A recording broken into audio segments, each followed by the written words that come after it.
Good morning everybody, and I've come up to Colic Woods this morning for a nice walk in the woods. I haven't been up here for a few weeks and I wanted to see how the area has changed, if the flora is coming out now, if the trees are coming out. Some of the trees are in leaf now, but the main reason I'm coming up here is to look at edible plants and possible edible plants that you can use. And this is my favourite book on this subject. It's the Collins Gem, All You Need to Know, Food for Free. And I strongly recommend this book. If you're thinking of using wild plants for food, it includes all kinds of wild plants, how to cook them, how to collect them safely, how to identify plants that are edible. And I hope that you might consider eating some of these plants that can be found easily growing. And here's the first couple. This is the common nettle, Urtica dioica. This is one of the best wild foods if you can get rid of the sting, which of course you can by cooking it or frying it. And right next to it we've got another edible plant, goosegrass, or Gallium aparine. That's a bit stringy, but it's quite nice and edible once it's been cooked or boiled or fried. So here's two growing together. And right next to these we've got garlic mustard, and I'm afraid I can't remember the Latin name for this one. I'll put it in the put it as a subscript when I edit the video. Again, this is a mustard like plant, but it has a taste of garlic, quite a nice flavour in fact. And these plants are all growing within a few meters of each other. You might not want to pick plants that are growing by the side of a path because they've been watered by a dog, but it just shows how many plants there are here. And a few meters away again we've got this cow parsley, which is included in the Collins Gem Guide, Food for Free. It's a common plant, very abundant, and can be used as a replacement for parsley, and it has a bit of a parsley flavour. And here's a lovely clump of lesser celandine. This one sadly is not edible, though it's very common, so please don't collect this one to eat. This is hogweed, and it's a Heraclum. The shoots of the young plants in spring are really tasty. And the flowers are quite decorative too. You can tell it's hogweed because the flowers are pink.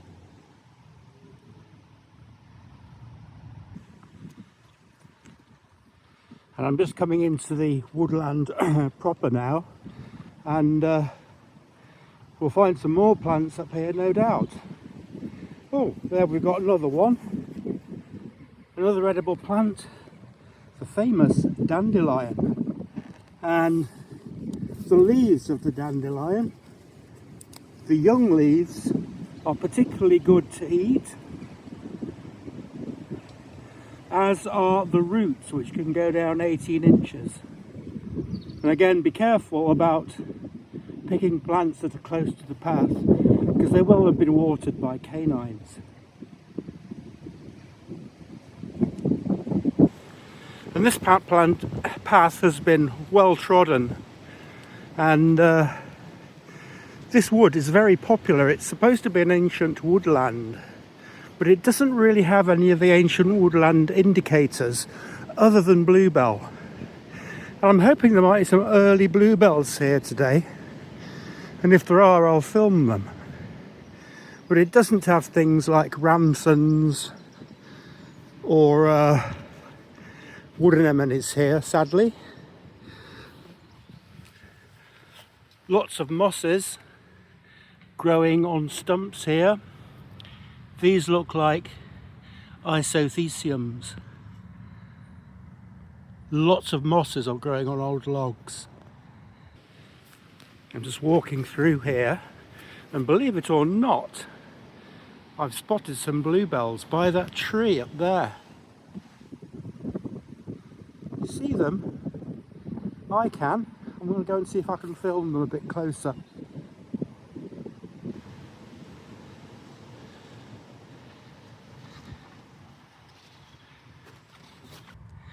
And I've caught these bluebells at just the right time.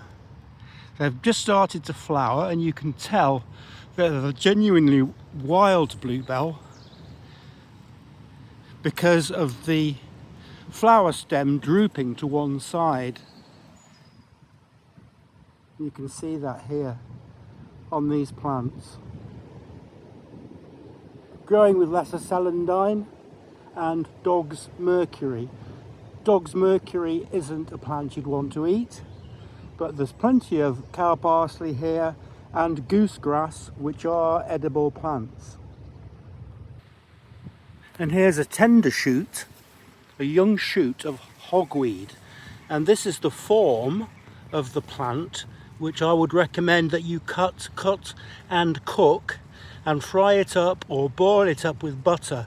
I've tried this, it's really delicious. I really recommend it. That's hogweed young shoots.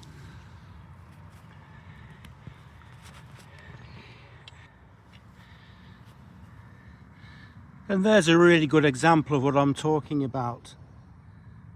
This shoot of hogweed that can be collected and cooked without damaging the whole plant. The plant will recover fine. But these portions of hogweed are really delicious. And the bluebells here, a real picture. A panoramic view of the bluebells here. They don't seem to be suffering much from the effects of climate change, which is expected in the future for them to be suffering from and struggling with. No sign of that at the moment to these plants. So this wood has a lot of bluebells and a lot of celandines, a lot of dog's mercury and hogweed, but not a lot of other kinds of flower. And there are a lot of fallen logs here, a lot of firewood should you need it, though people wouldn't be expected to need so much firewood at this time of year, but you never know. Look at that tree that's been felled up there. You go up there with an axe, you can help yourself to quite a lot of wood. Yeah, definitely.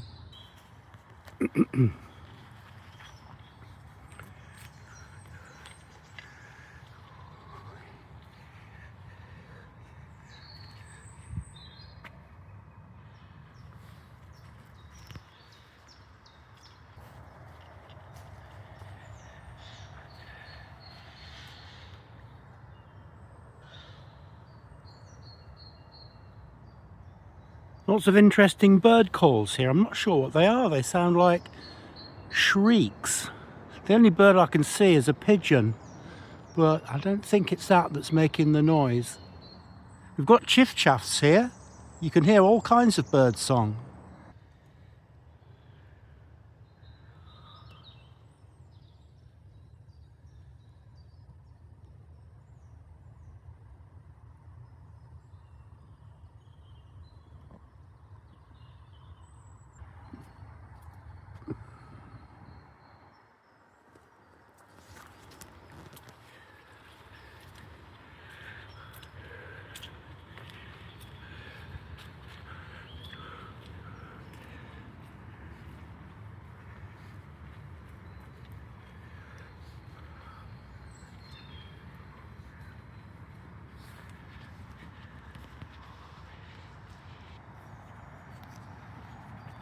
One of the things I've found as I'm getting older, and since I had COVID back in 2021 or 2, I've noticed that I'm less steady on my feet than I used to be.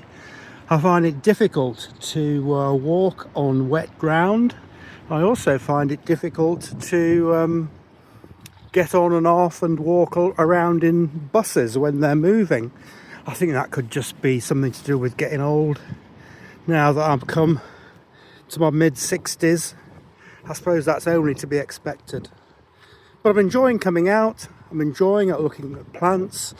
Botany will always be an interest for me.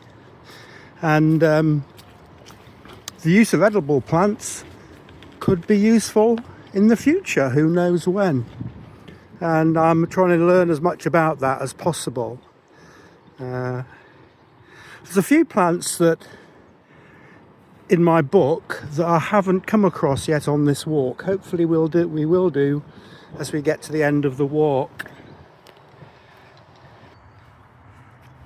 The bird song is tremendous, and there's lots of birds singing here. Hopefully the phone will have picked up all this bird song. A lot of them will be finches and warblers, many of which are staying here during the winter now because of the milder temperatures. Here's an area that's absolutely full of brambles, and as I've talked about in recent videos, brambles are fantastic fruits and probably the best wild fruit in the country in terms of abundance, but they don't come along till a lot later in the year. Probably from July to September is the time to find blackberries.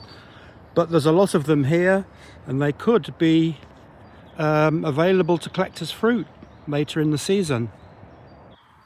And there's a lot of Kindbergia moss here. You can tell it's got the fern-like leaves. This is a Kindbergia, not a Thuidium. Thuidium is another common wood moss, but this isn't it. This is definitely Kindbergia prelongum.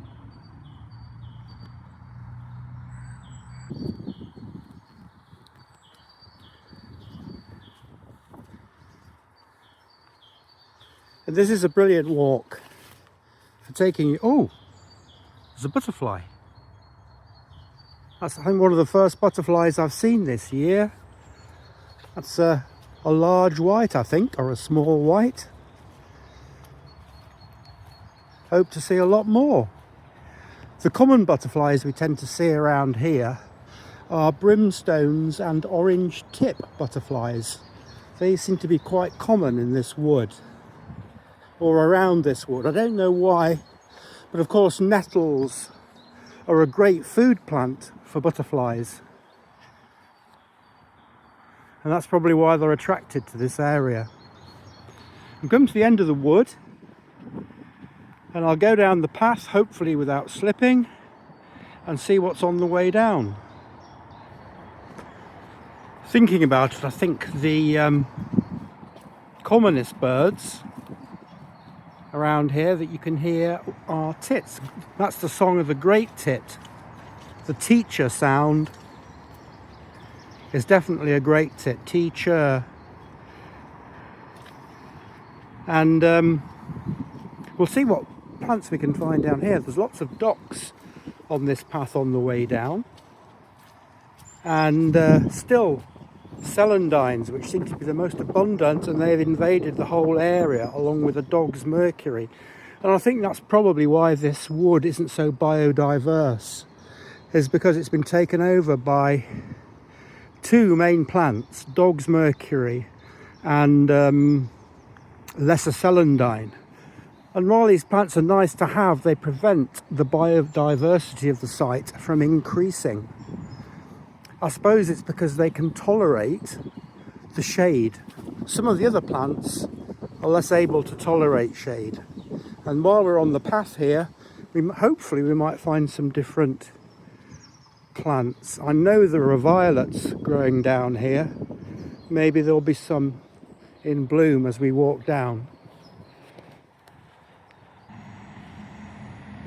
I'm quite pleased now. I've come to the steps on the way down. And I'm very grateful for that, because the path was particularly slippery and wet, and I fell over.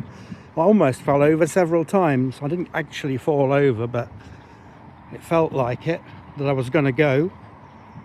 And so we've got to the last few hundred meters, of this woodland walk. And over on the far left there, through the railings, you can see an industrial estate and also Nottingham Racecourse, and far beyond there Colic Lakes, which are a very biodiverse and a very good place to go and look at, probably in the beginning of May when more flowers have come out. You can see along the side of the path here there's a large number of hogweeds, which I assume will produce plenty of shoots to be collected if you want to. And again, this is a very great spring vegetable that you can collect easily. A lot of them here, but again, because it's close to the edge of the path, it could well have been fertilized by the dog, so you have to cook anything that you collect from the side of a path carefully. I'm sure there won't be any weed killers used here, because everything is just cut back manually if it's needed to, like brambles, etc. each year. Plenty of hogweed. And again, a huge number of hogweed plants growing along the side here, which will be producing those buds, those young shoots, which you can collect as a vegetable.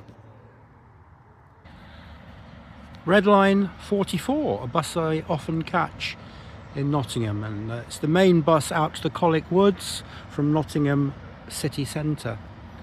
And as I'm coming to the end of this walk now, we've got plenty of edible plants growing here. Again, the goosegrass, Gallium aparine. You can see that it tends to have a very tacky stem that will stick to you, and certainly the seeds and the seed heads will stick to you if you get anywhere near it. This is another plant you can eat, Geum urbanum, and I've done a short video on this plant before. It's known as wood avens. There's not a huge amount of it in the woods, but it's nice to see it. And it can be eaten. I tried it once fried in butter. It was absolutely delicious, and I would recommend it to you, though it does have a reputation for being a diuretic.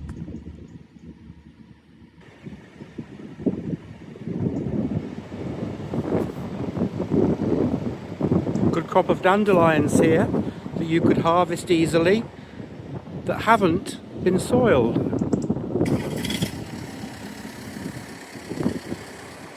These vehicles are all waiting for a level crossing to open.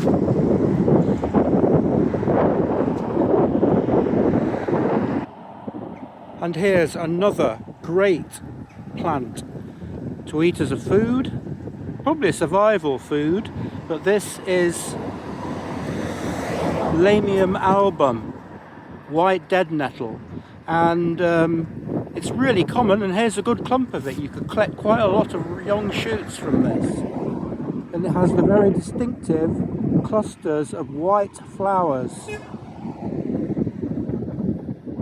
You can see them there.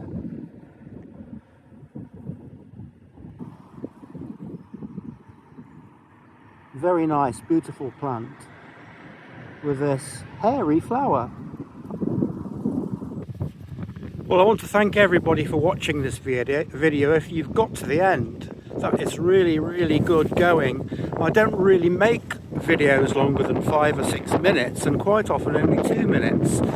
If you've got to the end of this one, thank you, and hope you found it useful. Please get Colin's Gem Guide, Food for Free.